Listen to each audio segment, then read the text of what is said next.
أعوذ بالله من الشيطان الرجيم. بسم الله الرحمن الرحيم. يا أيها المزمل قم الليل إلا قليلا نصفه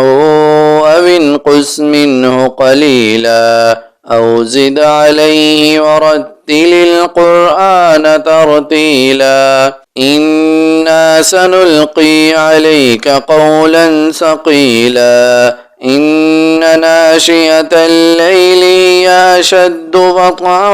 وأقوم قيلا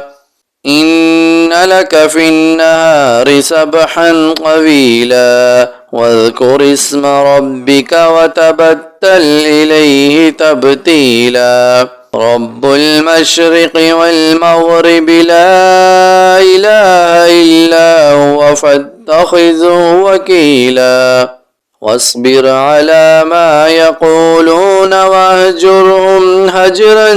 جميلا وذرني والمكذبين أولي النعمة ومهلهم قليلا إن لدينا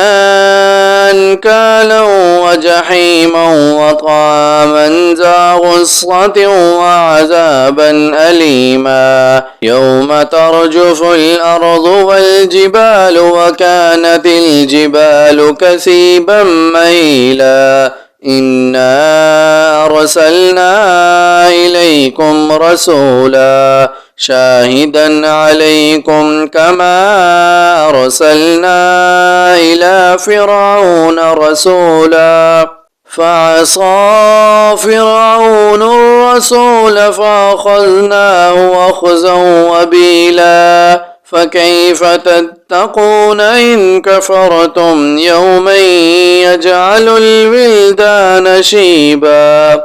السماء منفطر به كان بعده مفعولا إن هذه تذكرة فمن شاء اتخذ إلى ربه سبيلا إن ربك يعلم أنك تقوم أدنى من ثلثي الليل ونصفه وثلثه